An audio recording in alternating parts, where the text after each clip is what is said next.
Para mim é um privilégio estar aqui, somando com a experiência GPS, e é muito lindo ver algo com excelência sendo feito, porque eu acredito que a excelência, ela honra a Deus, mas ela também inspira pessoas, né? E quando você entra daquelas portas para dentro, tudo que você tem aqui é muita inspiração, né? De pessoas que estão fazendo algo com excelência, um encontro, uma experiência excelente, mas acima de tudo, para a gente sair daqui mais excelente ainda, para glorificar a Deus nessa geração. E eu não podia fazer diferente, porque o melhor título, na verdade, o que eu tenho mais orgulho de dizer é que eu sou marido da Janaína, que está aqui, e pai da Cleo e do Rafael.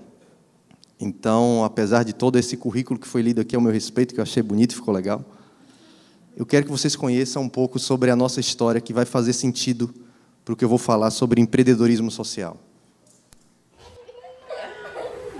A bondade de Deus cresce nas nossas vidas como as maçãs crescem nas árvores. São os nossos vizinhos. Quem gosta de maçã? Levanta a mão. Tá dizendo que 9, 10, 11, 12, 13. Ela falou, pai, como eu nasci?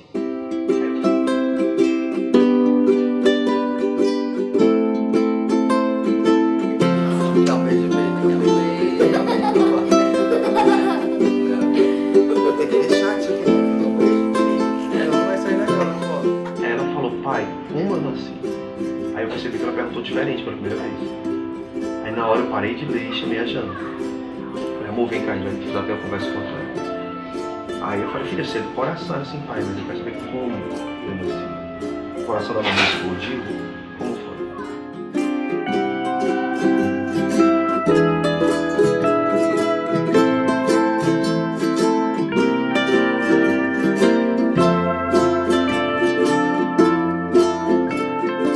A adoção, ela nunca foi um tema, assim, do nosso bate-papo, das nossas conversas.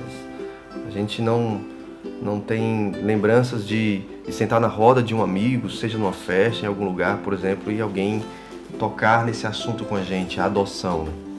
Até que um dia a gente começou a conviver com alguns casais que já tinham adotado, e aí meu coração começou a se inclinar para o fato de querer adotar. Mas o Davi era muito fechado para adoção, né? Ele dizia assim, e aí, Davi, se eu colocar uma criança na tua porta, o que tu vai fazer? Aí ele dizia, eu pego da minha porta e coloco na sua. Eu lembro também que eu dizia assim, não, eu primeiro quero ter os meus, né?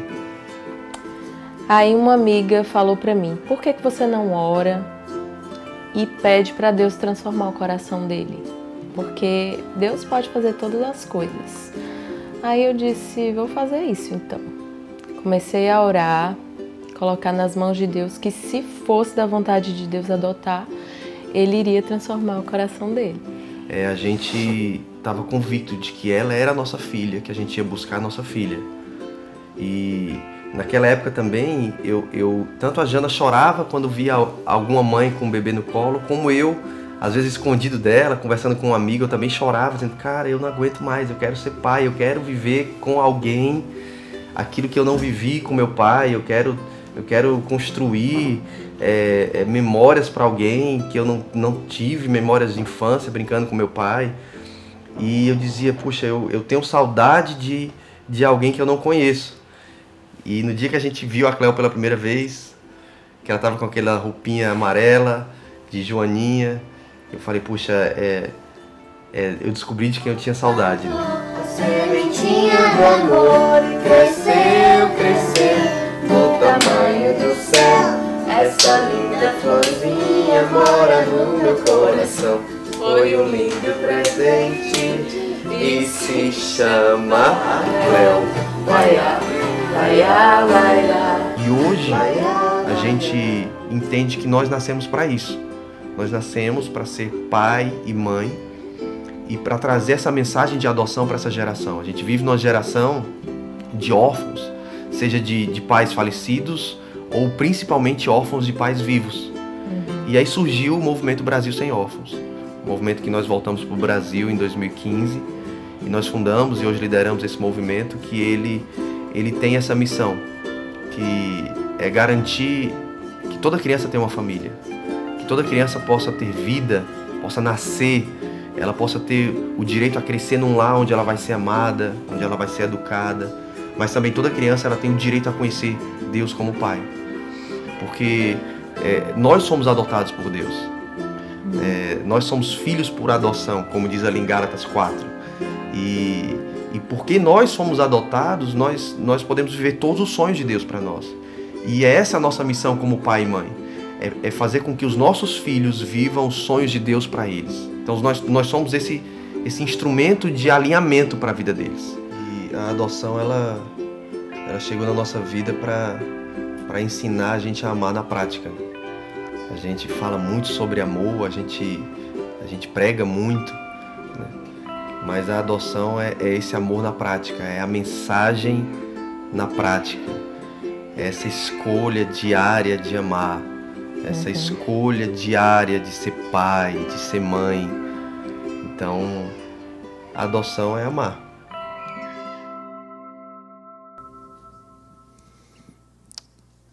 É isso aí.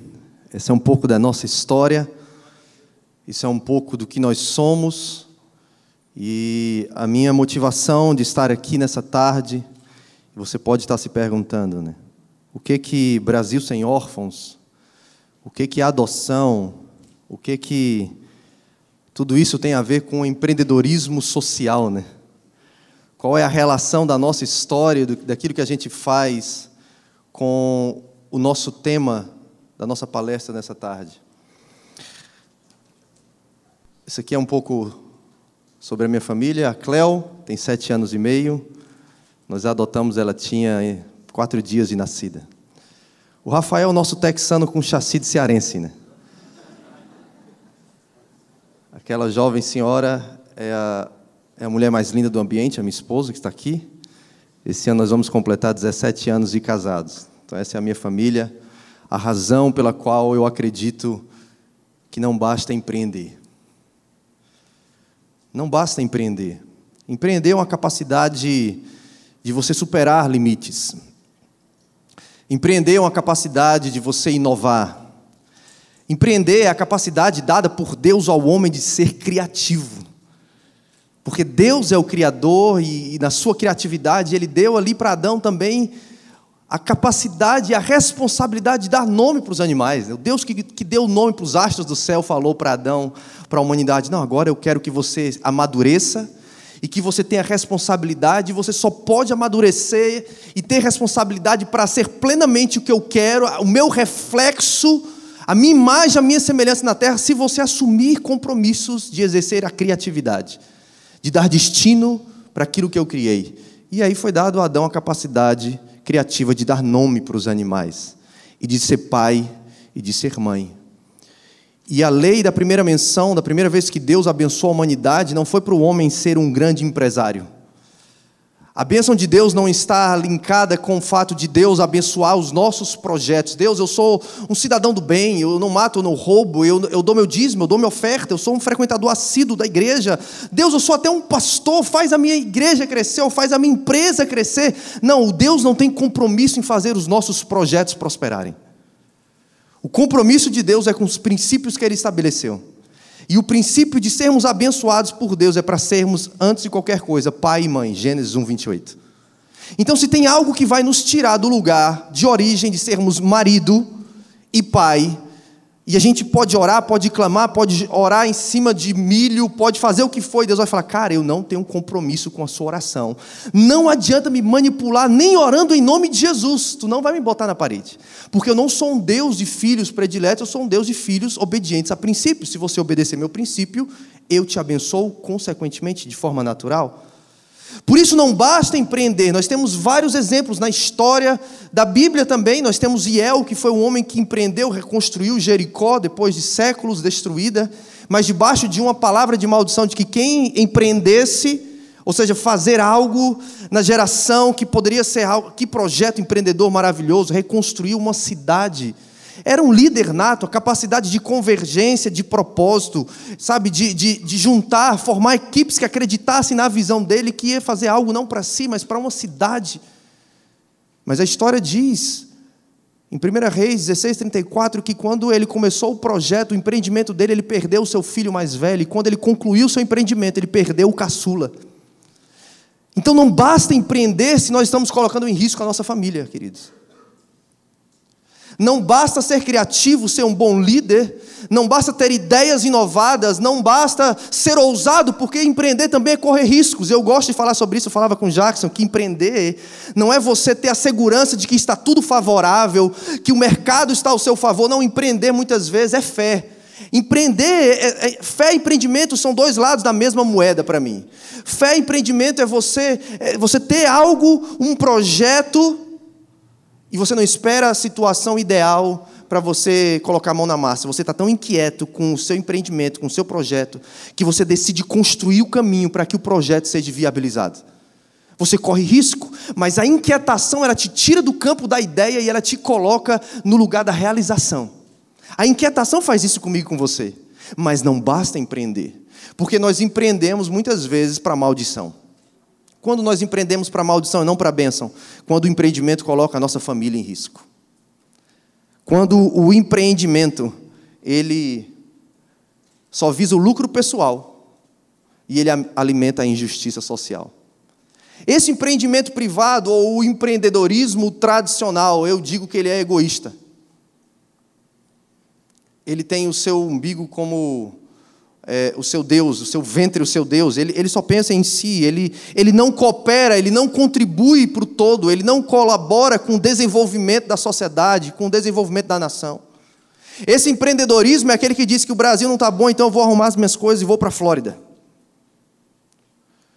Porque ele não sente a responsabilidade com a nação onde ele nasceu, na geografia onde Deus o criou, de ser um protagonista da sociedade, e eu vou fazer a minha parte para tentar mudar algo. O empreendedorismo tradicional, ele é indiferente com as coisas mais básicas da sociedade, que eu costumo dizer, e aqui eu tenho que falar da minha área, do meu segmento, que é o direito da criança e do adolescente. O empreendedor egoísta, que tem somente como objetivo final o seu lucro, o seu sucesso, a sua fama, o seu reconhecimento, ser o melhor do seu ramo, esse empreendedor, ele além de alimentar a injustiça, ele é indiferente com direitos básicos. Como tem no artigo 227 da Constituição Federal, diz que com prioridade absoluta a criança ela tem direito a nascer, ao lazer, ao acesso à educação, ao acesso à profissionalização, à cultura. Ela tem direito à convivência familiar e comunitária. Ela tem direito à proteção integral contra toda negligência, abuso, discriminação e violência. O empreendedor, por empreender, ele não está muito preocupado com o que diz o artigo 227 da Constituição Federal. Ele quer o lucro.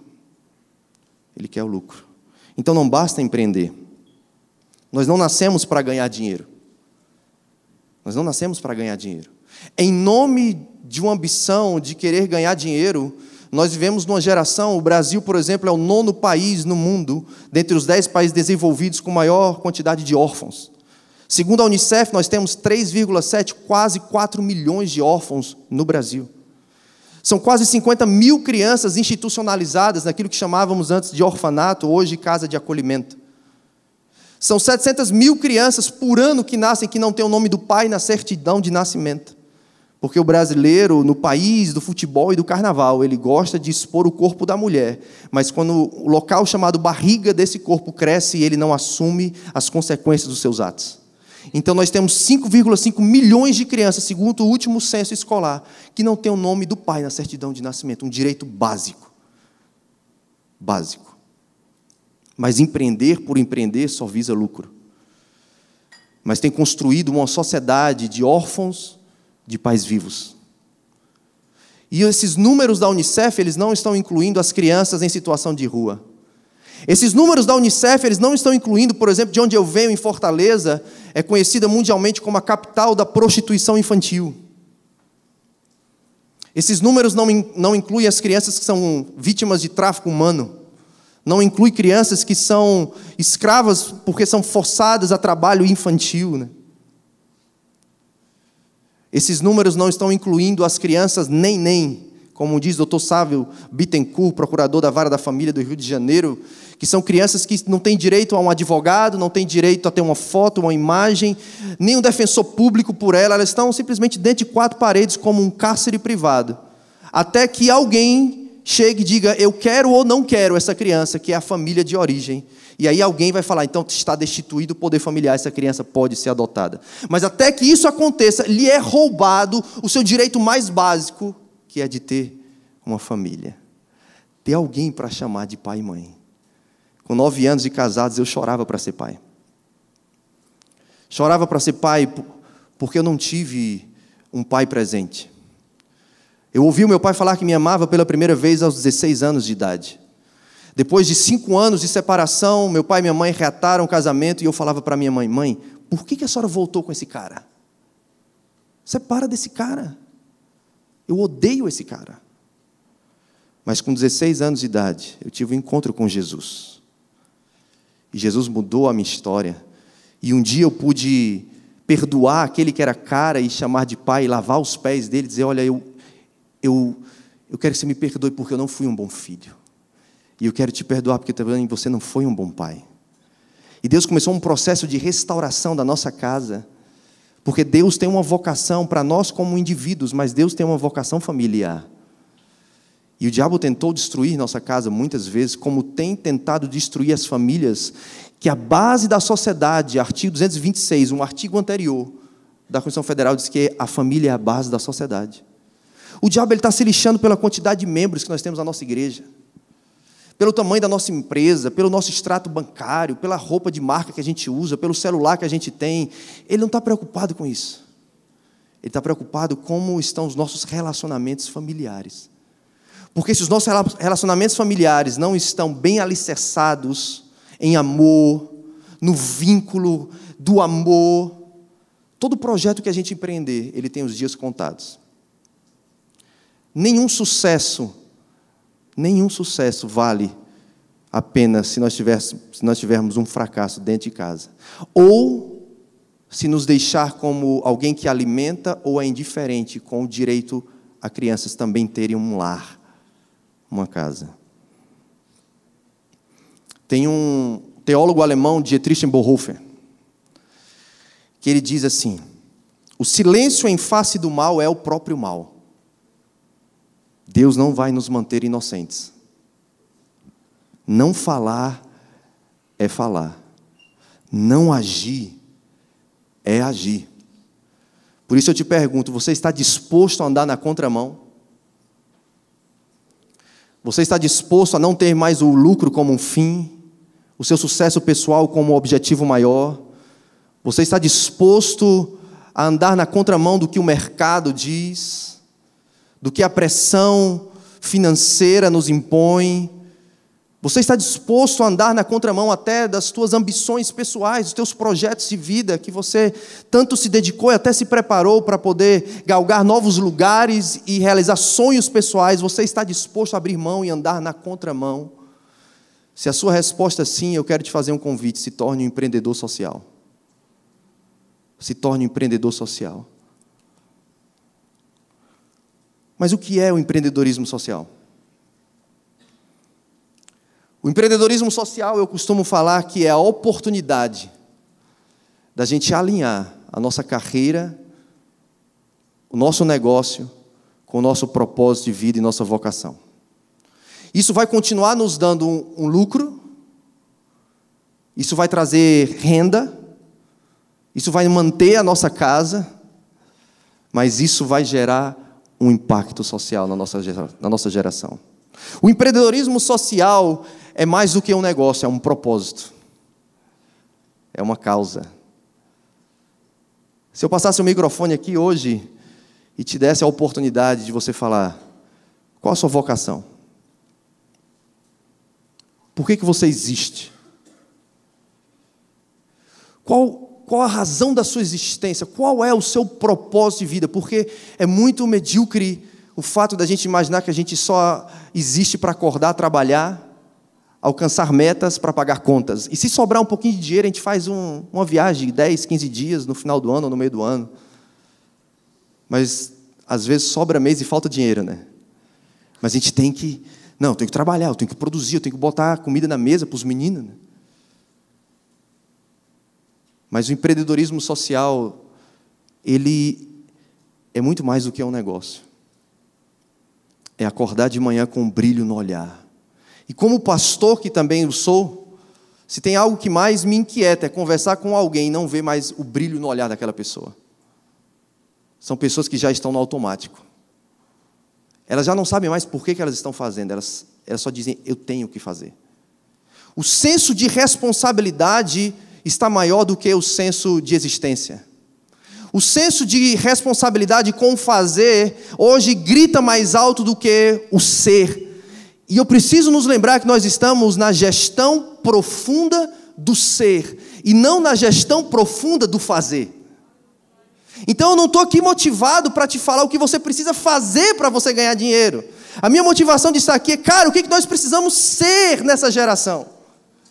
Por isso tem tudo a ver com a adoção. Porque ser pai por adoção, mais do que passar por um processo jurídico, fazer algo, é decidir ser algo, ser alguém, para um alguém que também tem um destino, como tem no Salmo 139, verso 16, que Deus escreveu todos os nossos dias no seu livro antes que um deles viesse a existir. Efésios 2:10 diz que existem boas obras preparadas de antemão para que andemos sobre elas. Tem algo para mim e para você, que eu costumo falar no meu livro, tem um plano original de Deus para cada um de nós. E a criança, ela tem um valor intrínseco, e o valor intrínseco, o que é ser intrínseco? É não depender da relação com algo externo, com alguém ou com algo, para ter um valor, um significado, uma importância. A criança que nasce, está na maternidade, que é fruto de um casamento planejado, de pai e mãe, que tiveram uma lua de mel bonita, que tiveram um casamento caro, que puderam planejar o enxoval, que escolheram um nome, que fizeram todo o pré-natal bem feito, aquela criança que está cheia de parente do lado de fora, babando para saber com quem aquela criança vai parecer, que não parece com ninguém, só com um joelhinho inchado, né? Tem mãe, inclusive, que esconde durante alguns meses. Não, é porque tem que dar umas vacinas primeiro. Não, é para esperar desinchar e ficar bonito. Né?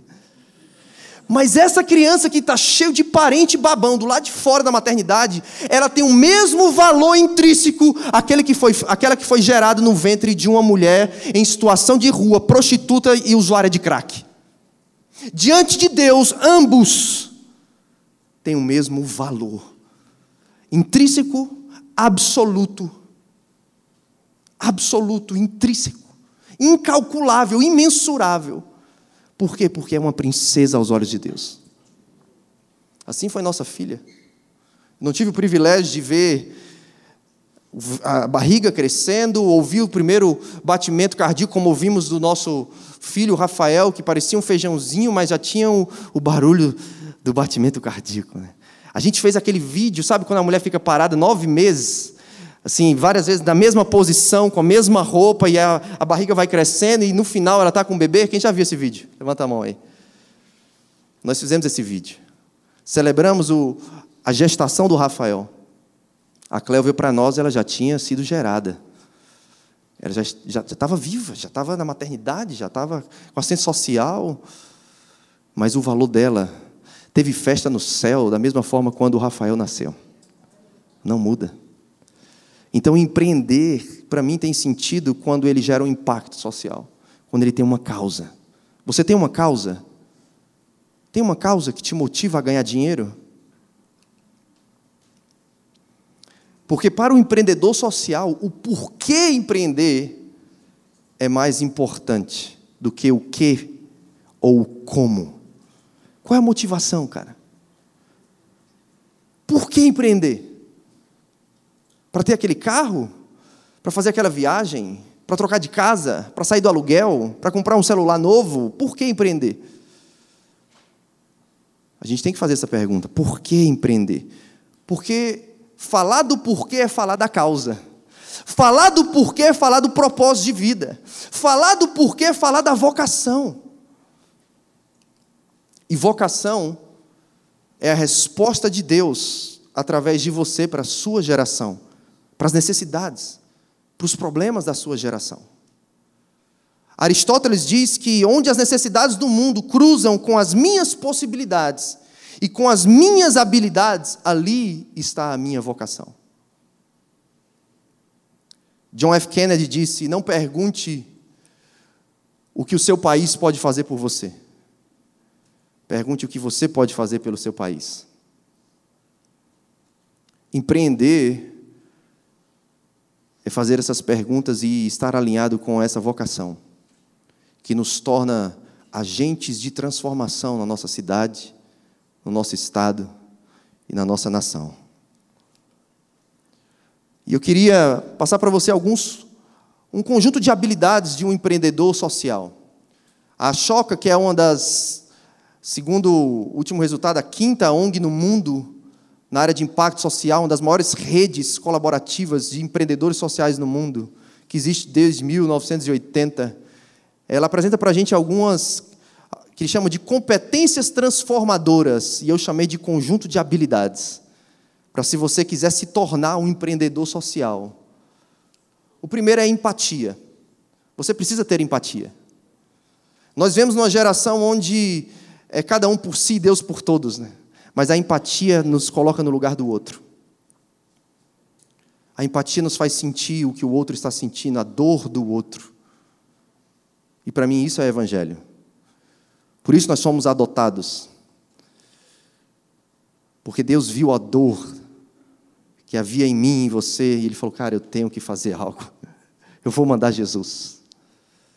Preciso mandar Jesus, porque eu quero que eles voltem a ser filhos. Porque eu tenho um destino para eles. Eu preciso alinhá-los com o destino que eu escrevi para eles. Empatia. Comprometimento com a causa. Independente dos desafios, independente das limitações, muitas vezes você precisa correr atrás de parceiros, de investidores, você precisa superar momentos de crise, se o país passa por crise, mas se você tem uma causa, você não vai jogar a toalha, porque você está comprometido com aquela causa. Por mais que venham os dias de oscilação, dias de crise, se você tem uma palavra, se você tem uma causa, esse é o teu combustível, é isso que não nos deixa parar. Eu lembro de um dia que eu estava orando e falava, chorando para Deus: Deus, eu me sinto um passarinho com água no bico tentando apagar o incêndio de uma floresta. Às vezes gera um sentimento de impotência quando você olha para os desafios do direito da criança, do adolescente no Brasil. Nos sentimos tão pequenos, com tantos desafios. Mas um dia eu fiz uma oração para Deus, em julho de 2014, orando na nossa casa ali em Dallas. Eu falei: Deus, me dá uma causa. Me dá uma causa, Senhor. Eu já estudei biologia, quis fazer medicina, já pastoreei, já fui missionário, já me vesti de palhaço para evangelizar na rua. Senhor, já vendi material gospel, já fiz tantas coisas. Eu leio biografias de pessoas que marcaram a sua geração e foram homens e mulheres que tiveram uma causa. E Deus falou para mim na madrugada de julho de 2014, Davi, a tua causa, ela está na tua casa há 3 anos e meio. E era exatamente a idade da minha filha. E naquele momento, irmãos, eu descobri que eu não nasci para ser médico. Eu e meu irmão estudamos a vida toda para ser médico. Não nasci para ser um biólogo, como cursei também a Universidade Estadual do Ceará. Eu não nasci para ser pastor. Eu não nasci para ser um missionário. Eu não nasci para ser um músico. Eu nasci para ser pai. Eu nasci para adotar. Porque a adoção não é um processo jurídico, é uma escolha diária de amar. Lá em casa eu digo que os 2 são adotados, a Cléo do coração e o Rafa do ventre. Mas os 2 são adotados. E se tem uma causa que nós não devemos abrir mão, é a causa familiar. A causa do direito dos nossos filhos. Isso tem que nos mover a não parar nos nossos negócios. Comprometimento com a causa. Você tem uma causa? Qual a sua causa? Uma outra habilidade de alguém que quer ser um empreendedor social, um agente de transformação, é que ele é inconformado com a injustiça. Ele não é alguém que ouve notícias ruins e entra por aqui, sai por aqui, porque ele está jantando ali, assistindo o telejornal, e ele já está tão acostumado com notícia ruim, porque aquilo já não mexe mais, a mente dele está cauterizada, o coração dele está como de pedra. Não, mas alguém que deseja ser um empreendedor social, gerar um impacto, porque ele tem uma causa, ele tem um brilho no olhar, ele é alguém que não se conforma, ele é um Neemias nessa geração. Foi uma das palavras que Deus me deu para voltar para o Brasil. Neemias capítulo 1, quando Neemias ouviu notícias ruins da terra de seus pais, ele sentou para dar tempo para ruminar o que ele tinha ouvido. E muitas vezes a igreja brasileira e nós cristãos, nós não estamos dando a resposta certa para a nossa geração, porque a gente está muito acelerado. Eu acredito que é um tempo da gente desacelerar. É tempo de sentar e entender qual o cenário do Brasil. É tempo de sentarmos e entendermos quais são as demandas, quais são as crises e problemas sociais, porque senão seremos mais um empreendedor tradicional, privado, egoísta. E Neemias tinha casa, comida, roupa lavada, status, ele era copeiro do rei, mas ele arriscava a vida todos os dias, o seu pescoço, por um rei pagão. Deus não criou Neemias para ser o melhor copeiro do mundo. Mas enquanto Neemias não deu uma resposta correta para a crise que ele ouviu das más notícias, ele não se alinhou com a vocação dele. E aí Neemias passou a empreender, ele falou, cara, eu preciso fazer alguma coisa, eu não aguento. Ele chorou, ele jejuou, ele orou em arrependimento por identificação, mas ele se levantou, ele fez um projeto, ele botou data, metas e apresentou para o rei Artaxerxes e falou, eu preciso ir fazer isso, isso e isso. O rei perguntou, quando você volta? Ele falou, 52 dias. Ele foi ousado, ele correu risco, ele nunca tinha construído nada, ele nunca tinha feito nada, ele era copeiro. Copeiro do rei, comia e bebia para saber se tinha veneno. Mas quando você dá uma resposta certa, você encontra a sua causa, e Deus começa a te habilitar, te desenvolver para isso. Mas você precisa estar inconformado com as notícias ruins que você escuta. Não basta estar inconformado se você não faz nada, você tem que querer apresentar soluções, né? Provérbios 16:4 diz que Deus criou todas as coisas com um propósito. Propósito significa resposta, lugar de tarefa. Nós precisamos dar uma resposta para os problemas da sociedade. Valorizar a capacitação e o ser perito. Se você quer empreender, quer gerar um impacto social, Provérbios 22:29 diz, vê um homem perito na sua obra, será posto entre os reis. Será posto entre os reis. Se você é diligente, se você se capacita, você vai encontrar um lugar de influência, de destaque. Você precisa trabalhar em equipe, você precisa valorizar as conexões, porque só é possível gerar transformações sistêmicas, duradouras, de fato, que vão gerar um impacto na nação, na sociedade, a partir de um trabalho colaborativo, uma ação coletiva, trabalho em equipe. E você precisa se ver como um protagonista social. Porque um protagonista social é aquele que diz, eu não vou esperar boas notícias, eu vou me levantar e vou criar as boas notícias. Eu vou deixar uma marca na história. E eu quero terminar com 2 cases. O primeiro é o próprio Brasil Sem Órfãos, porque quem é empreendedor social, ele pode atuar em vários segmentos, educação, moradia, saúde, direitos humanos. E o Movimento Brasil Sem Órfãos, ele é uma rede colaborativa, de esforço coletivo, de pessoas, empresas, igrejas, organizações, pessoas que querem abordar a crise da orfandade no Brasil, prevenindo a injustiça do abandono e da orfandade, transformando órfãos em filhos e filhas, para que eles possam viver o destino que Deus tem para eles. Então, o Movimento Brasil Sem Órfãos, hoje ele atua no segmento dos direitos da criança e adolescente.